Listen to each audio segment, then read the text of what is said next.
Damos gracias a Dios por la oportunidad que Él siempre nos da, el privilegio de poder estar aquí listos para aprender, para estudiar, para conocer, para conectarnos con Dios en este momento muy especial. Así que, bienvenidos. Mi hermana Jackie le veo ahí ya toda lista y preparada. También mi hermano Reinaldo. Bendiciones. Sofi también ya está con nosotros. Y nuestra querida Sarita también ya estamos ahí listos y preparados. Muy bien, vamos a tener un tiempo de oración y arrancamos. Somos los que estamos y estamos los que somos. Esperemos se junten en el transcurso de el tiempo. Vayan ingresando el resto de personas. Vamos a orar y darle gracias al Señor por este tiempo. Padre, te damos la honra y te agradecemos por la vida, por la oportunidad que tú nos das de poder conocer y entender más de tu palabra y estar conectados, Señor, contigo en medio de este tiempo especial de, de búsqueda de ti, de analizar el texto sagrado, de entender un poquito más acerca de lo que tú tienes preparado para nuestras vidas. Te pedimos que este tiempo sea de gran bendición, que tú tomes el control de nuestras vidas y que tú mismo nos guíes para que todo lo que hagamos y digamos sea para la honra y el honor de tu nombre. Te adoramos y te exaltamos tu nombre, sabiendo que tú tienes el control de nuestras vidas, mi Dios. Amén y amén. Amén. Muy bien, bienvenidos. Ahora sí, 2 cucharas de caldo y manos a la presa. ¿Cómo se diría? Hoy nuestro estudio, tenemos nuestro estudio en el libro de Mateo.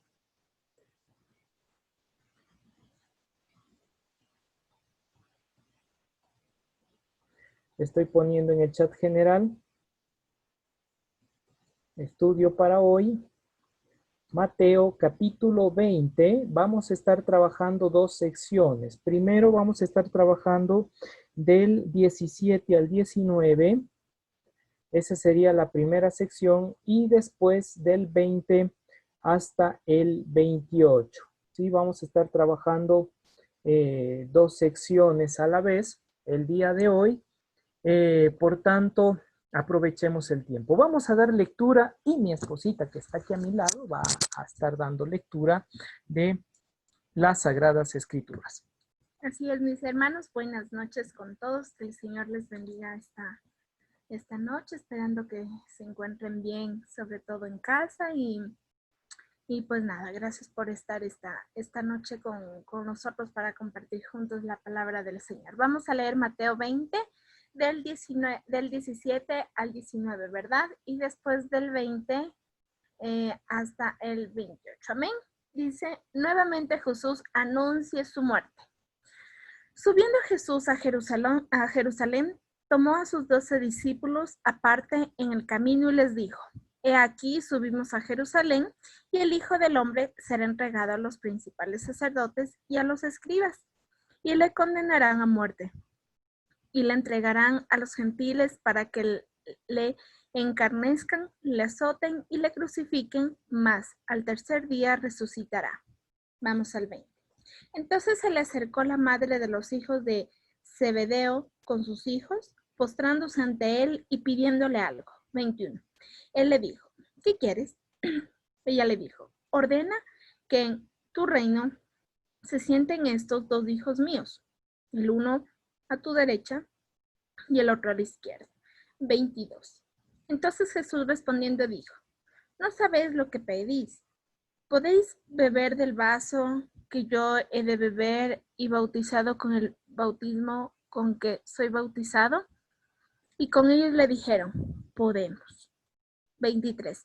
Él les dijo, a la verdad, de mi vaso beberéis y con el bautizo con que yo soy bautizado seréis bautizados, pero eh, pero el sentaros a mi derecha y a mi izquierda no es mío darlos, sino a aquellos para quienes están preparados por mi Padre. 24. Cuando los 10 oyeron esto, se enojaron contra los 2 hermanos. Entonces Jesús, llamándolos, dijo, ¿Sabéis que los gobernantes de las naciones se enseñorearán de ellas y que son grandes ejercen sobre ellas potestad? Mas entre vosotros no seráis así, sino que el que quiera hacerse grande entre vosotros será vuestro servidor, y el que quiera ser el primero entre vosotros será vuestro siervo. Como el Hijo del Hombre no vino para ser servido, sino para servir y para dar su vida en rescate por muchos. Así es. Qué bendición la palabra de Dios e ir entendiendo, comprendiendo algunos detalles muy importantes en medio de este tiempo especial de la búsqueda de la presencia de Dios. Muy bien, ahora empezamos con una sección del capítulo 20, versículo 17 al 19. En la mayor parte de Biblias va a haber un título como Jesús anunciando su muerte. En otras versiones va a decir Jesús nuevamente expresa su muerte. En otros va a decir Jesús habla sobre la muerte a sus discípulos o la muerte de él a sus discípulos. En fin, son los títulos que se ponen en realidad en el texto griego antiguo. No existe títulos, no está presente títulos. Recuerden que eso fue un añadido más o menos por el siglo XVII, siglo XVIII, donde se establecen los títulos dentro del contexto bíblico. Muy bien, con eso en mente entramos al texto. Dice, subiendo Jesús a Jerusalén. Oiga, aquí ya hay un cambio. ¿Hay un cambio de qué? Hay un cambio geográfico. ¿Por qué? Porque todo el ministerio que estaba realizando Jesús estaba en Galilea, ¿sí? Entonces ahora ya no está en Galilea, sino que ahora empieza el proceso de dirigirse hacia Jerusalén. Recuerden, él está en Galilea realizando todo su proceso ministerial. Yeshua, Jesús, está trabajando ministerialmente en un lugar que, de acuerdo a muchos sabios, es un lugar donde espiritualmente es muy especial. Y es todo este sector de Galilea, de Nazraim, de Genezaret, todos estos sectores como tal es un lugar muy especial espiritualmente. De hecho, más adelante van a salir diferentes sabios que son reconocidos dentro de el pueblo de Israel, especialmente de línea judía, y son respetados, y estos personajes justamente son de o se han encontrado en Galilea. Entonces hay algo especial, o hubo algo, o existe hasta la fecha algo especial ahí, que es considerado como el centro, la capital espiritual, por así llamarlo, para los Yehudim. Así que es muy interesante esos pequeños detalles en ese ámbito. Ahora bien, dice que subiendo a Jerusalén, toma a sus 12 aparte en el camino. Ojo, está dirigiéndose a Jerusalén, pero no va a hablar con todos. Y esto es algo muy importante que se realiza dentro de lo que tiene que ver con el cuidado ministerial.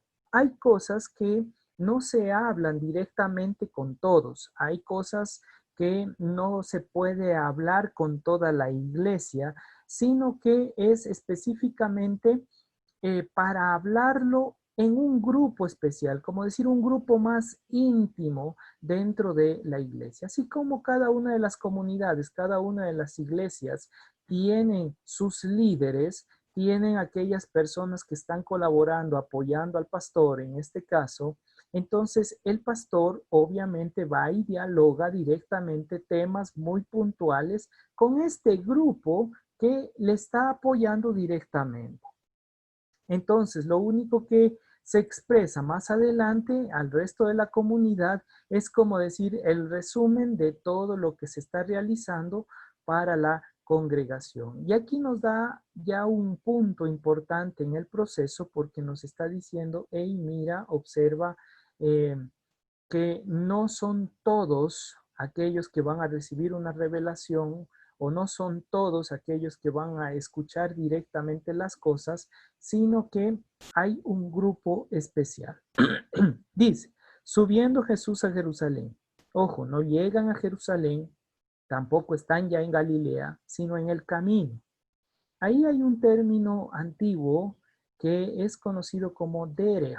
Y derech, camino, obviamente que aparece, también tiene un símbolo dentro del estudio bíblico, porque derech significa aquella ruta que está direccionando mis pasos, que me está mostrando la dirección de mi vida. A esto se le llama camino o derech. Por eso cuando Jesús o Yeshua dice, yo soy el camino, yo soy la verdad y la vida, obviamente está expresándose en este término, el derech, el camino. Y en este camino también uno entiende la voluntad de Dios. Y aquí hay una enseñanza muy interesante, que mientras estemos en el camino, dirigiéndonos hacia nuestro propósito, mientras estemos yendo por el camino, va a haber revelación, va a existir una revelación, va a haber esa muestra de la voluntad de Dios Todopoderoso para nuestras vidas. Entonces, cuando nosotros estamos dirigiendo nuestros pasos, cuando nosotros estamos dirigiendo nuestro camino, tenga por seguro que Dios le va a mostrar su voluntad. Pero si usted no está en el camino, si usted no se está dirigiendo por el camino, usted va a decir, no, yo estoy seguro que este camino es el derecho. Pero bien dice las escrituras, hay caminos que al hombre le parecen derechos, pero la escritura dice que son caminos de muerte y de destrucción. Por eso hay que tener mucha sabiduría y mucho cuidado en ese ámbito.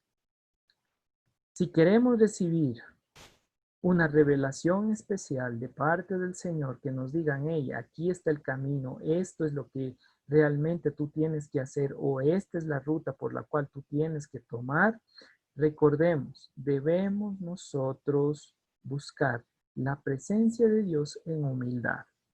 Y aquí nos muestra esto, dice, subiendo Jesús a Jerusalén, toma a sus 12 discípulos aparte en el camino y les dice, hay algo que siempre se va a manifestar. Mientras estamos en el camino, hay algo que siempre va a manifestarse y es la voluntad de Dios. Y aquí va a mostrar la voluntad, el propósito, la causalidad de por qué estaban yendo a Jerusalén. Es como prepararle a los 12. Es como decir, sí, la multitud después me va a decir crucifíquenme, mátenme, etcétera, etcétera. Pero es necesario que ustedes sepan por qué estamos yendo a Jerusalén. Entonces hay algo aquí muy importante. Yeshua sabía que al llegar ahí, y a él era considerado como rabino, y es más, sus discípulos le habían llamado por varias ocasiones el Mesías de Dios, obviamente él sabía que en el momento que llegue a Jerusalén y que le digan Mesías a llegar a Jerusalén, inmediatamente lo iban a agarrar y lo van a matar. Ya voy a explicar un poquito más ese detalle desde el contexto histórico. Entonces, ¿qué nos dicen aquí? Le aparta a los 12 y les dice, he aquí subimos a Jerusalén, subimos a Jerusalén, y el Hijo del Hombre, ojo cómo lo establece en este caso Mateo, dice el Hijo del Hombre. Y esto ya hemos estado hablando. Aquí el término como tal en arameo es Ben Adam, hijo de hombre, el hijo del hombre, ¿sí? ¿Por qué era Ben Adam? Porque hacía referencia a esa manifestación especial de hijo de hombre, hijo de Dios en este aspecto que ya hemos estado dialogando o estableciendo en las clases pasadas.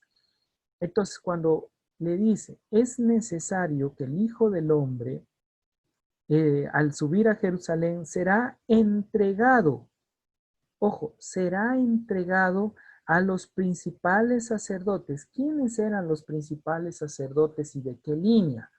Para entender ahora sí el proceso. Los principales sacerdotes podían ser aquellos o los que estaban en el templo, eran de línea saducea, ¿sí? Eran saduceos. Eso debemos entender. No son los levitas originarios los que están en el templo. No son los levitas, los saduceos. Sino que recordemos un poquito después de todos los procesos con los asmoneos, los macabeos, que ya hemos explicado poquito a poquito en cada una de las clases, se levanta este grupo impuesto por los macabeos, dado el nombre por causa de un sacerdote llamado Sadoc, que dicen ellos ser los de línea directa de Sadoc, por eso se llaman los saduceos. Entonces ellos persiguen y matan a los verdaderos sacerdotes del templo que eran de línea levita, y estos sacerdotes huyen hacia las cuevas del Qumran, conocidos como el grupo de los esenios. Es decir, que los esenios son los verdaderos sacerdotes levitas, y como para ir aterrizando y entendiendo. Los verdaderos sacerdotes levitas son los esenios y ellos se encuentran en las cuevas de Qumran por la persecución hecha ¿por quién? Por los saduceos, que eran sacerdotes impuestos por los macabeos. Entonces eso es para que entendamos que estamos hablando aproximadamente año 160, 140 antes de Cristo, que se está dando toda esta situación, persecución, y de hecho, amada familia, no sé si ustedes han escuchado la festividad de Hanukkah. Si han escuchado la festividad de Hanukkah, en la festividad de Hanukkah, el milagro del aceite, también en medio de esa festividad es una festividad de dolor, de angustia por la persecución de los sacerdotes. Sí, es un poquito para entender también esta línea, que la festividad de Hanukkah por un lado es la festividad de las luces, pero por otro lado también es una festividad de muerte y horror, porque mataron a gran parte de los sacerdotes levitas.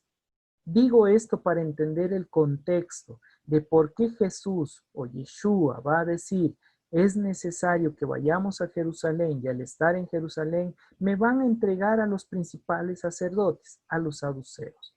Ahora, los saduceos son los que están gobernando o los que tienen el poder político de Israel, ¿sí? Y al tener el poder político de Israel, entonces ellos no solamente dirigen la parte religiosa, sino que ahora dirigen la parte política. A su vez, hay un grupo que hace una profecía y dice, en este caso a Herodes el Grande, que va a ser el nuevo rey de Israel, y a este grupo se le llama herodianos, que también son parte de o amigos, por así decirlo, de los saduceos. Pero recuerden algo, ¿qué es lo que se realizó aproximadamente en el año 100, 150 y luego se va a realizar más adelante por el año 60, cuando ya va a haber cierta libertad para el pueblo judío? Estoy hablando antes del Mesías, antes de Cristo. Aparece un personaje y va a ser o iba a ser el primer César como tal del Imperio Romano. ¿Sale picar? Este, a ver, este personaje, amada familia, este personaje como tal hace algo, presenta como un escrito en el cual dice: el pueblo de Israel puede adorar, el pueblo de Israel puede servir, el pueblo de Israel puede tener sus festividades, pero nosotros nos vamos a llevar las vestiduras del sumo sacerdote. Entonces, ¿qué hacía en este caso el César romano?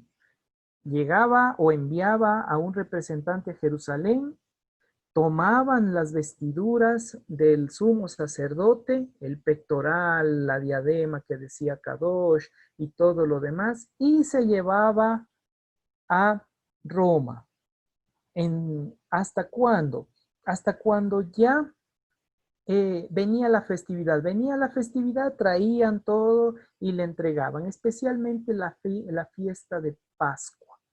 Entonces ahí se le entregaba. O las festividades más grandes, las 7 principales, o incluso otras festividades llegaban. Pero no podía estar todo el tiempo el sumo sacerdote con sus vestiduras, porque decían, si el sumo sacerdote es una figura pública y es importante, entonces el pueblo de Israel se puede rebelar si el sumo sacerdote dice, ¿saben qué? Ya no más a los romanos hagamos guerra. Entonces por esa causa se llevaban las vestimentas. Entonces, los saduceos eran aquellos que cuidaban, por así decirlo, su puesto en el templo y hacían sacrificios y todo lo demás para el pueblo de Israel. ¿Qué sucedía? Que cualquier persona que llegaba y decía, soy el Mesías, porque el Mesías es de línea farisea, y eso también ya lo hemos venido explicando, esto a través de las interpretaciones de Gilel, Shammai, que eran los dos principales sacerdotes de línea farisea. Entonces los fariseos tenían claramente que el Mesías estaba a punto de llegar o se iba a manifestar. ¿Para qué? Para traer libertad. ¿De quién? De los propios saduceos que estaban en el templo y también del imperio romano. Por eso, escuchar que alguien era llamado Mesías era como decir, se armó el complot, así que los saduceos y los principales sacerdotes que eran de línea saducea y también, como dice el texto, los escribas inmediatamente intentaban atraparlo a este que se llamaba Mesías para matarlo. Por eso, aparte de Jesús, existen 25 más nombres que fueron establecidos en ese periodo de tiempo, casi en los primeros 40 años de la era del Mesías, la era de Jesús, aparecen más o menos entre 20 y 25 Mesías que murieron porque se llamaron Mesías. Entre ellos Teudas y otros más que incluso aparecen en el libro de Hechos, cuando dicen se levantó uno llamado Teudas, vinieron, lo mataron y el grupo se desapareció. ¿Sí? Entonces es porque ya había esta directriz de que viene un Mesías. Por eso Jesús, conociendo claramente esta situación, entonces cuando Él sube a Jerusalén, cuando Él va hacia Jerusalén, Él sabe, entiende que si soy llamado Mesías, me van a matar. Por eso es que usted va a leer en el libro de Marcos que constantemente está diciendo, tú eres el Mesías, pero Él dice enseguida, no le digas a nadie, ve en silencio, no le cuentes. ¿Por qué? Porque él sabía que aún su tiempo no había llegado y por eso le decía a la gente, no digas que yo soy el Mesías. Pero ahora ya está subiendo. Entonces ahora sí, el verso 18 dice, aquí subimos a Jerusalén y el Hijo del Hombre será entregado a los principales sacerdotes y a los escribas y le condenarán a muerte. Ahora ya saben la causa por qué él está diciendo estas palabras. ¿Sí? Ahora sí ya tenemos claro el panorama. Ya no es un texto que aparece nada más en medio de una historia porque se le ocurrió. No, hay un contexto, como ya lo he explicado casi en estos minutos, un contexto bastante amplio en el cual nos muestra que Jesús sabía lo que estaba diciendo. Luego dice el verso 19, y le entregarán a los gentiles. Obvio, llegaba primero a las manos de los saduceos, al Sanedrín, iban a ser juzgados por el Sanedrín, e inmediatamente al no encontrarle culpa, porque ellos no podían matar a nadie si no encontraban blasfemia como tal, por eso inventaron algunas personas falso testimonio, pero aún así no podían matarle. Entonces, ¿qué dice?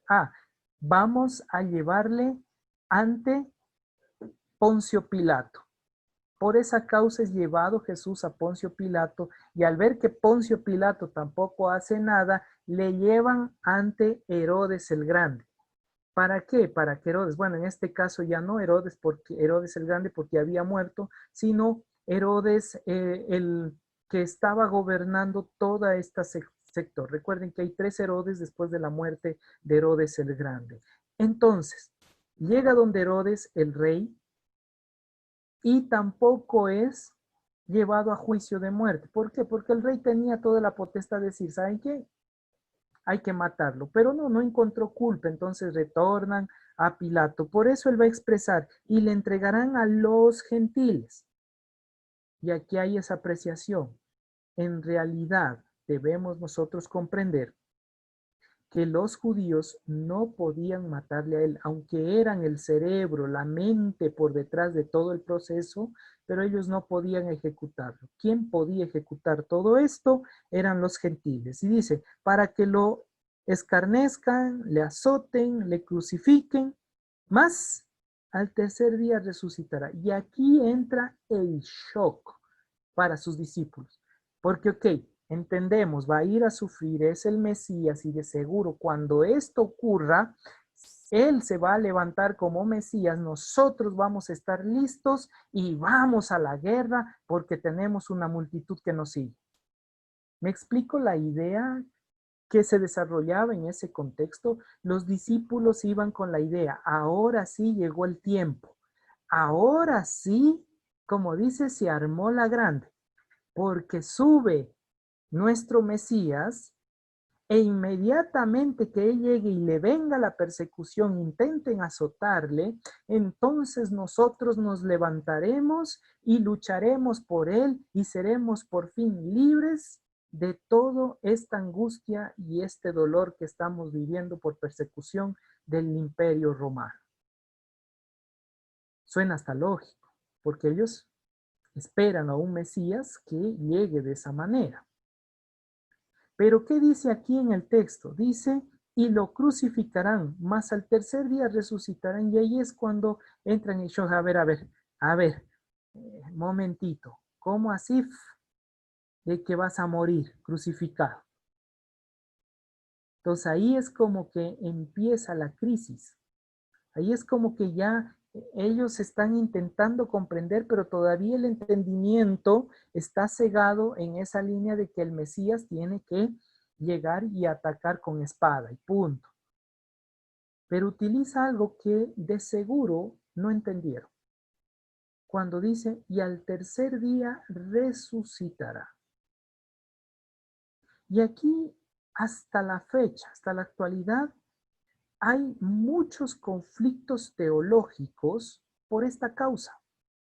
Porque muchos hacen referencia de que en realidad Jesús no resucitó y hay nuevos movimientos que están en esa directriz, de que todo es un invento, que Él no resucitó, e incluso hay teólogos que llevados por mucho pensamiento filosófico llegan a esas conjeturas de que no existe resurrección de entre los muertos.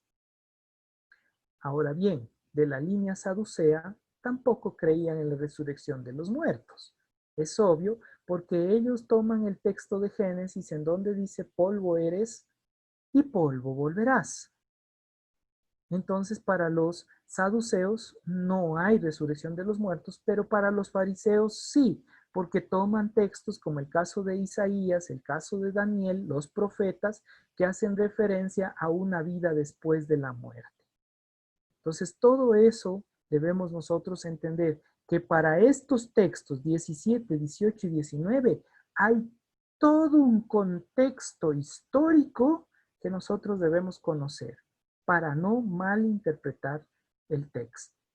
Entonces, los discípulos van a estar como en esa incertidumbre. A ver, está diciendo que subimos a Jerusalén y cuando lleguemos a Jerusalén no está diciendo, hey, llegamos a Jerusalén y ahora sí, mientras ellos me persiguen a mí, ustedes atacan. Estrategia de guerra. Quizás ellos estaban esperando eso. Aquí estamos los 12, listo, vamos, nos reunimos, vamos a ver cómo va a ser la movida para nosotros llegar y conquistar Jerusalén. Pero aquí se encuentran con otra realidad. y no es la conquista de Jerusalén. Es que dice, me entregarán, me matarán, seré crucificado, pero voy a resucitar al tercer día. Oiga, y ahí se utiliza algo muy especial en cuanto a la resurrección que vamos a ampliar muchísimo cuando estemos más adelante, cuando ya lleguemos propiamente a la resurrección de entre los muertos. Ahí explicaré con lujo de detalles lo que es la resurrección, qué significado tiene, cómo se manifestaba la resurrección en ese tiempo, cuál es la diferencia entre levantarse de entre los muertos y resucitar, ¿sí? Porque tenemos el caso, por ejemplo, de su mejor amigo que él lo levanta de entre los muertos, ¿sí? Pero no es que resucita, no hay transformación de su ámbito de cuerpo, pero él sí se levanta con cuerpo transformado. Entonces, entendiendo eso, Lázaro solamente se levantó de entre los muertos, pero Jesús se levanta con un cuerpo transformado y esa es ya una gran diferencia de los procesos de resurrección. Que todo esto vamos a estar hablando más adelante cuando hablemos de la resurrección de entre los muertos. Entonces dice, al tercer día resucitará. Ese tercer día ya dice mucho, porque recuerden que el número 3 tiene que ver con esa plenitud y unidad, es decir, cuando exista la unidad plena, se resucitará. Y aquí ya podemos nosotros tomar un lineamiento a futuro, un lineamiento, por así llamarlo, profético, pero entiéndanme bien las palabras proféticas. ¿Qué quiere decir? Solamente cuando las personas lleguen a tener la unidad plena de la presencia divina de Dios en sus vidas, se manifestará la resurrección, el Mesías en la vida de cada persona. En la vida de cada uno de nosotros se manifestará el Mesías prometido. Y esa manifestación hecha de forma global es lo que el texto bíblico de Apocalipsis dice, y todo ojo lo verá. ¿Por qué? Porque han llegado a tener tal intimidad, tal unidad plena, que se manifestará desde lo profundo y será tan claro para nuestras vidas que ahí veremos al Mesías. Por eso habla de un tercer día, unidad plena. ¿Sí? Unidad perfecta. Cuando lleguemos a esa unidad perfecta, esa unidad plena con Dios, veremos la manifestación del Mesías. Si no hay esa unidad plena, si no hay esa unidad perfecta, difícilmente vamos a llegar a tener esa manifestación del Mesías del Todopoderoso. ¿Sí? Esto es solamente para que usted y yo podamos entender que estos 3 versículos no están ahí por locura, no están ahí porque el autor Mateo dijo, no sé dónde le voy a poner, aquí pongamos. No, es porque hay una causa y también es un propósito del autor para lo que viene más adelante. ¿Sí? Muy bien, ahora vamos desde el verso 20 hasta el 28, en estos minutos, en donde dice, ojo, recuerden la mente de los discípulos y por eso van a entender lo que sigue a continuación. La mente de los discípulos es, nosotros subimos a Jerusalén. En Jerusalén se manifiesta el Mesías. El Mesías se levanta, hace prodigios y milagros. Entonces nosotros llegamos con las espadas, conquistamos y ahora tenemos nuevo rey, el Mesías prometido. En este caso, el rey va a ser Jesús, va a ser Yeshua, nuestro Mesías. ¿Se dan cuenta la idea con la que ellos están dirigiéndose hacia Jerusalén? Ellos no están yendo con una idea, es que Él va a morir ahí, va a ser mártir de nosotros para la salvación y vida. No, no, no. Ellos van con la idea, llegamos a Jerusalén, se arma la guerra, estamos listos para morir por el Mesías, pero Él va a quedar como rey. Por eso viene este verso o este contexto a continuación. Dice, Entonces se le acercó la madre de los hijos de Zebedeo con sus hijos, postrándose ante él y pidiéndole algo. Él le dijo, ¿qué quieres? Ella le dijo, ordena que en tu reino, ¿se da cuenta la idea con la que llegan las personas que estaban? Ordena que en tu reino se sienten estos dos hijos míos, el uno a tu derecha y el otro a tu izquierda. A ver, ¿cuál es el pensamiento de la mamá? Como buena madre, amorosa, especial, siempre velando por sus hijos, queriendo lo mejor para ellos, le dice, cuando ya llegue tu reino, o sea, cuando llegues a Jerusalén, conquistes ahí, mates a estos saduceos y todos los feos que están ahí metidos, y los romanos vengan y tú lo venzas porque eres el Mesías de Dios, entonces pon a mis hijitos, el uno a la derecha y el otro a la izquierda, como los que están a la diestra y siniestra de el rey. ¿Cuál era la idea? Algo físico, algo humano, algo aquí y ahora. Esa es la idea que ellos están desarrollando. Esa es la idea con la cual están trabajando, están diciendo, nosotros llegamos ahí, conquistamos, pero mis hijos van a ser la mano derecha y la mano izquierda del rey. O sea, adiós Herodes, adiós el César, adiós los saduceos y ahora los que somos gobernadores, nosotros. Esa es la idea con la cual están dirigiéndose a Jerusalén los discípulos y las personas que le acompañan, porque están diciendo, ahora sí, vamos, este es el tiempo para que las cosas se den. O sea, es como decir, Jesús yendo con una forma de pensar, Yeshua yendo con un lineamiento claro hacia una muerte y resurrección, pero los seguidores yendo con la idea de que ahora Él va a subir como rey y nosotros vamos a disfrutar con el nuevo rey. Y nosotros vamos a ser los duros con el nuevo rey. ¿Se da cuenta la distorsión con la cual se estaba dirigiendo las cosas? Y aquí viene una enseñanza para nuestras vidas y muy importante. Y como hemos leído y disfrutado durante estos casi 20 capítulos de Mateo, ¿dónde está la intención de nuestro corazón? ¿Cuál es la intención que se presenta? Quizás la mamá, su intención es muy bondadosa, que mis hijos estén con el rey. Sí, excelente, una muy buena madre, porque ella no está diciendo que yo esté al frente y mis hijos sirviendo, no, sino está diciendo mis hijos, uno a la derecha, otro a la izquierda. Pero ¿cuál es en realidad la intención del corazón? Que tengan poder, que mis hijos sean reconocidos por el poderío que va a desarrollarse ahora. Entonces todos los seguidores de Jesús, aún la intención de su corazón estaba dirigido, su camino estaba guiado hacia un gobierno, un reino, pero con poder, ya sea económico, material, pero muy diferente la idea de Jesús.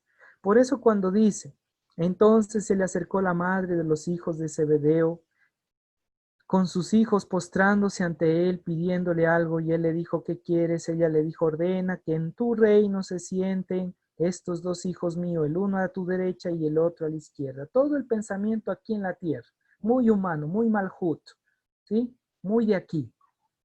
Pero miren el 22, ¿qué es lo que dice? Entonces Yeshua respondiendo dijo, no sabéis lo que pedís. Y la respuesta les va a dejar a todos como en la nebulosa. ¿Podéis beber del vaso que yo he de beber? ¿Y de ser bautizado con el bautismo con que yo soy bautizado? Y ellos dijeron, podemos.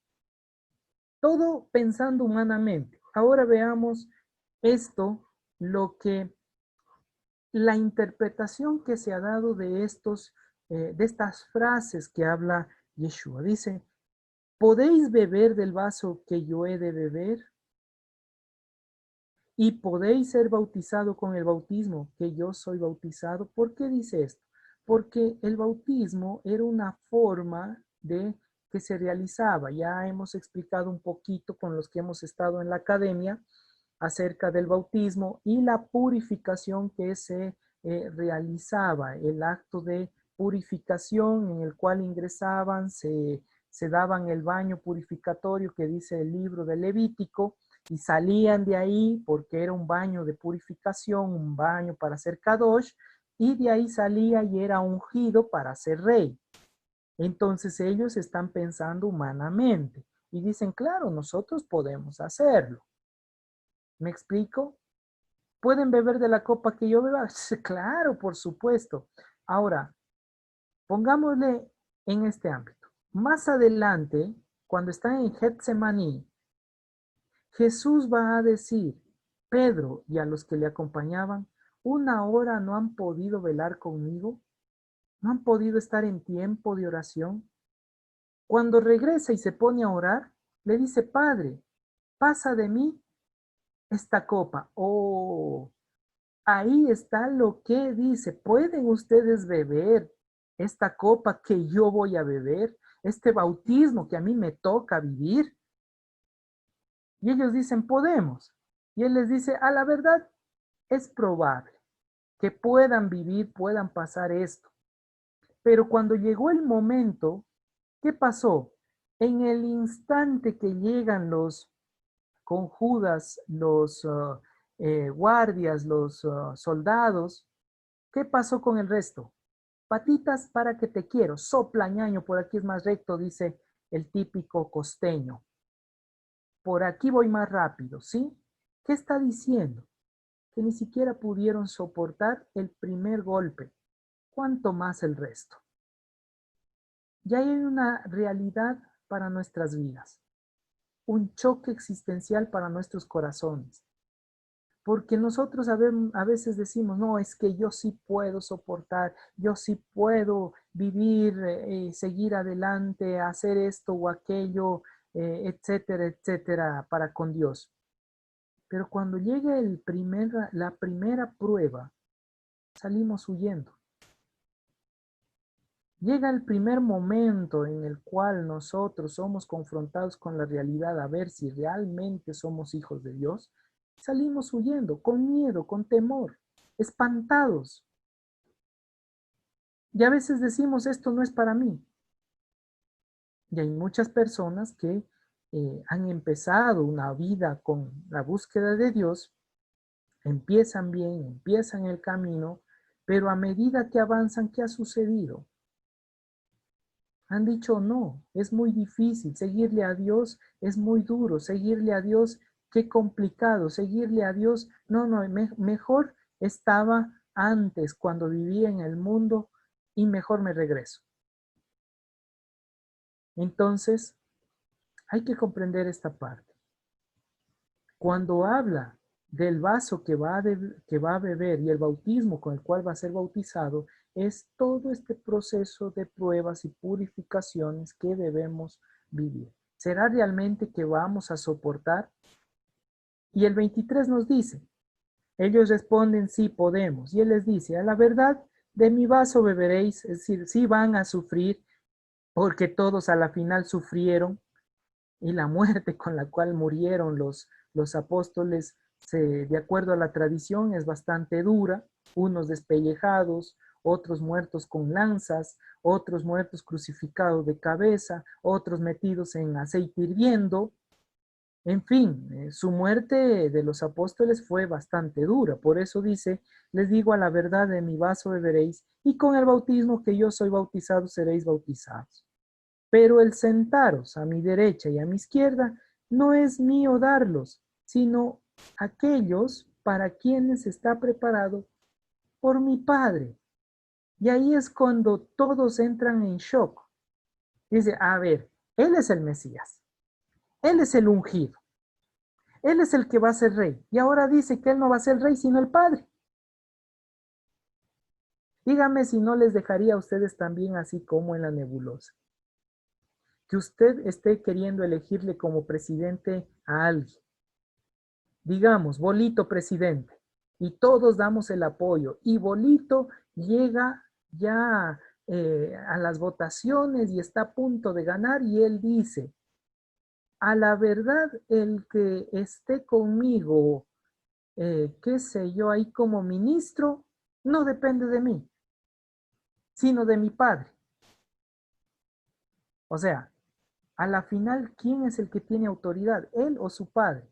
Pensemos humanamente. Y aunque solo son sospechas, se supone o se presupone que en este periodo ya estaba muerto José, el padre adoptivo de Jesús. Entonces, ¿de cuál padre está hablando?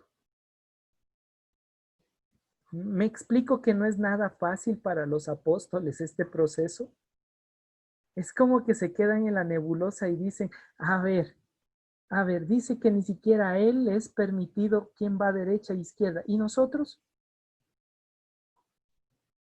Porque aún no era abierto su entendimiento, porque esto va a suceder más adelante, después de la manifestación de la plenitud, que es Shavuot, que ya habíamos explicado sobre Pentecostés. ¿Sí? Entonces continuemos. Y dice, cuando los 10 oyeron esto, se enojan, ¿sí? Contra estos dos hermanos. Miren lo que reacciona, cómo trae tranquilidad y paz Jesús, Yeshua, en medio del proceso. Dice, entonces Yeshua, llamándolos, dijo, llamó a todos, es decir, los reunió, dijo, a ver, antes de que el agua se ensucie, antes de que estos 12 empiecen aquí a matarse, hay que traer tranquilidad. Dice, sabéis que los gobernantes de las naciones se enseñorean de ellas. O sea que saben que un gobernante cuando le da poder, se piensa que es el mero mero.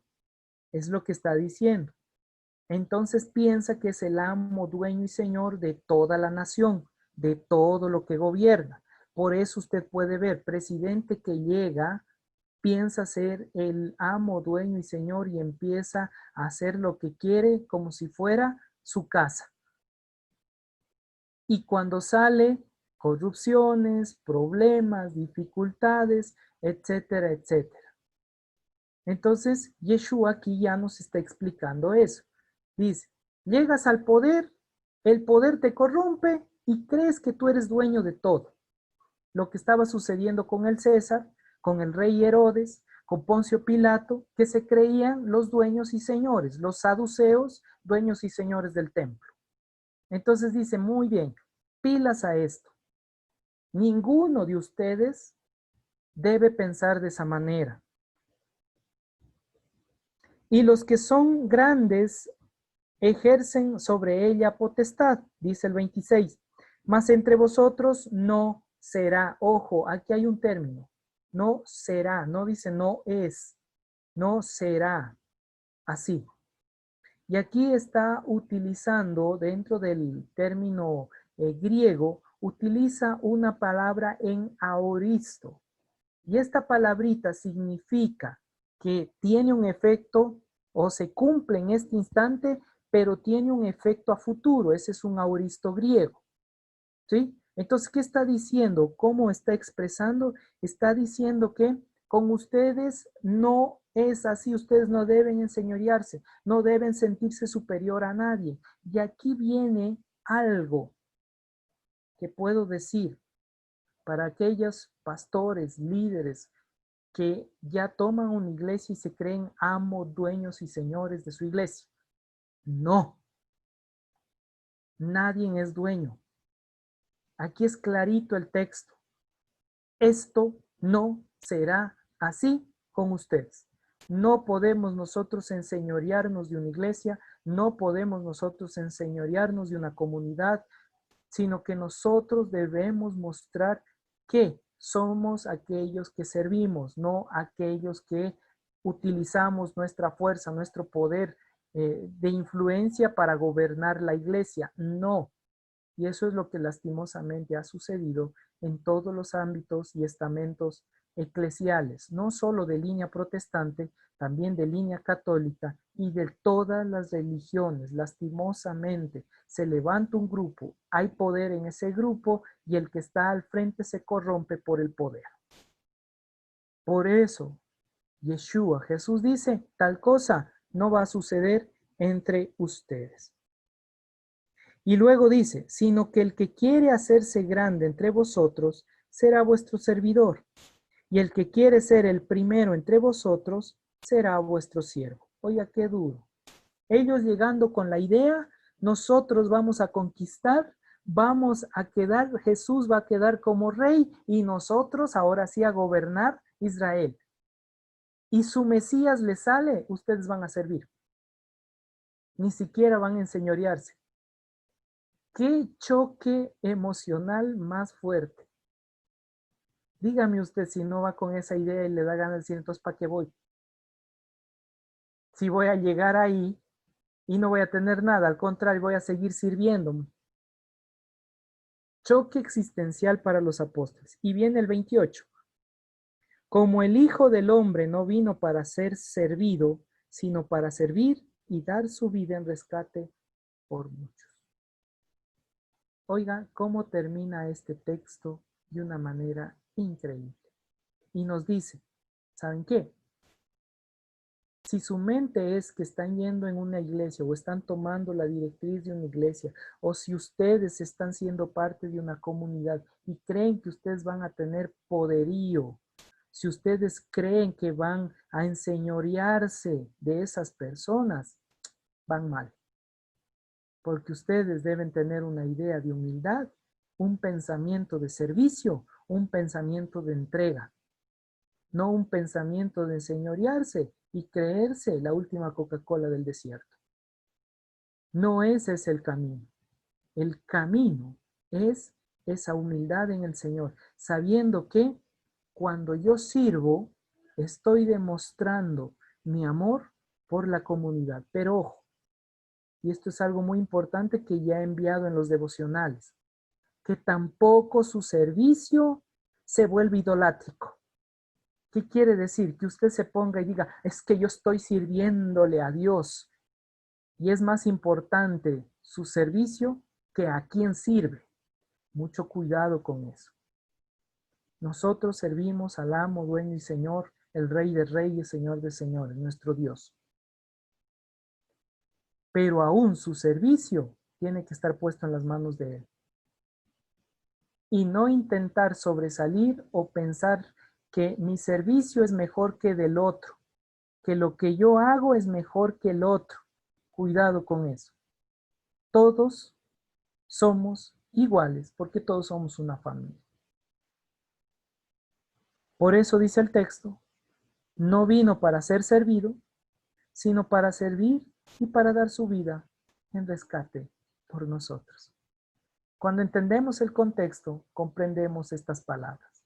No vine a enseñorearme, no vine a ser rey, no es mi directriz, no vine para que ustedes tomen potestad y enseñorearse contra sus hermanos. No, yo vine más bien para servir y el momento que lleguemos a Jerusalén voy a morir, resucitaré, pero quiero que aprendan que ustedes tienen que dar todo por amor, por entrega a Dios, no esperando nada a cambio, no esperando estar a la derecha o a la izquierda, sino es una entrega total, con conciencia, sin una intención de corazón en la cual se desarrolla un amor por interés, sino es una entrega plena, sin esperar nada a cambio. Y ahí está ese amor, esa entrega hacia el Mesías. Próxima semana estaremos estudiando el significado que tiene la presencia de dos ciegos que reciben la vista.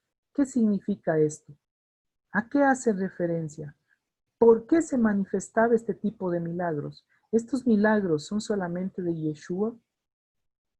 ¿O también se podía dar con otras personas? Estos y muchos temas más estaremos viendo la próxima semana a esta misma hora por este mismo canal. Así que no se pierda la próxima semana nuestro estudio que estaremos revisando desde el capítulo 20, verso 29 al 34. Y después nos enfocaremos en la entrada triunfal de el Mesías. Sin más, vamos a orar. Vamos a darle gracias al Padre. Y como ustedes pueden ver, más puntual que novio feo.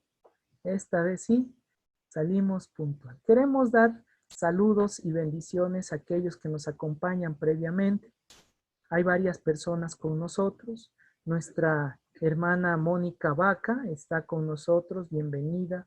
Gracias por acompañarnos en este tiempo especial.